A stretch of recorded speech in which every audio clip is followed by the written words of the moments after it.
hearing, and thank you for joining us today. I want to ask my first question to Mr. Montgomery. NATO's ability to deter threats from Russia depends on a robust and responsive defense industrial base. However, Europe's defense industries face critical vulnerabilities in supply chains, production capacity, and procurement strategies, as highlighted by Russia's war against Ukraine. And with some NATO allies still falling short of the 2% GDP defense spending pledge, that also limits investments in modernization and readiness. So can you talk about the specific steps that NATO allies can take to address any vulnerabilities in Europe's defense industrial base, especially when it comes to critical munitions and advanced systems production? Yeah, thank you for bringing that up, and you're absolutely right. As we look, as we sourced Ukraine over the last 3 years, 95% of the what U.S. provided was U.S. equipment, but more than 50% of what of the Western equipment provided by the Europeans was U.S. equipment. They do not have an effective defense industrial base. I also don't believe they can properly conceive of what is needed. It took you, Congress, 40 years to build the current defense industrial base and trillions of dollars in direct investment.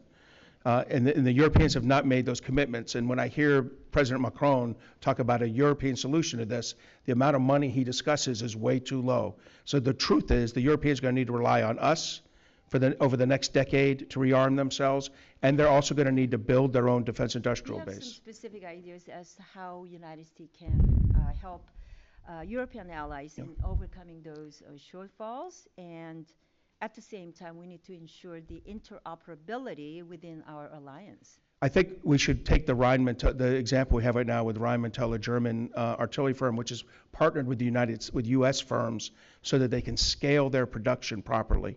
So what I think is joint ventures between U.S. companies and European companies that build both in the United States for jobs in the United States, but also in Europe for jobs in Europe with that European money.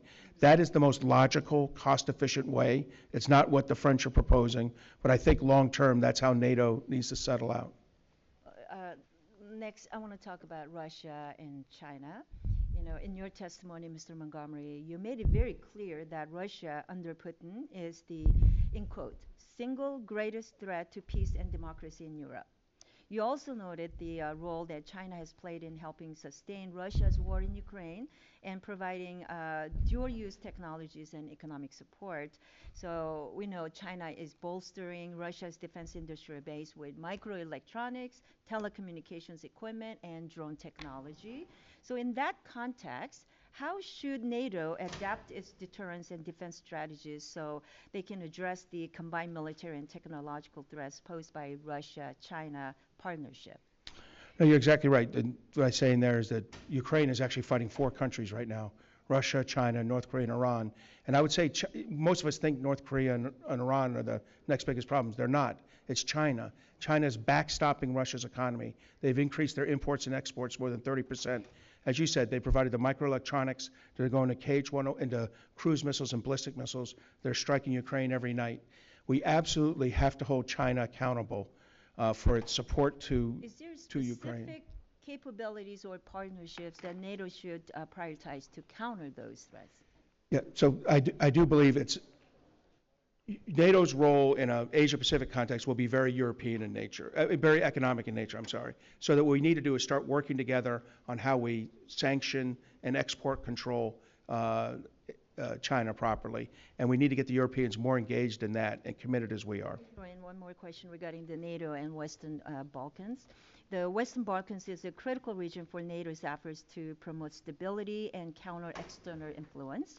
Russia has intensified its efforts to undermine NATO and EU integration in countries like Serbia, using disinformation, economic leverage, and political interference.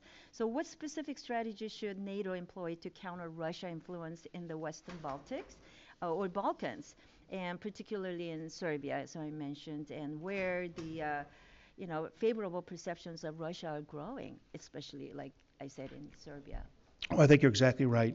President Putin has supported both Vučić in Serbia and Dudik in Republic Srpski. We need to fully support Kosovo and its efforts to enter the European Union and NATO. But more importantly, we need to ensure that the stabilizing force, NATO's K4 force in Kosovo, is properly manned and equipped to do its job, to provide the warning that's necessary so that Washington can hold Serbia accountable for threats to Kosovo.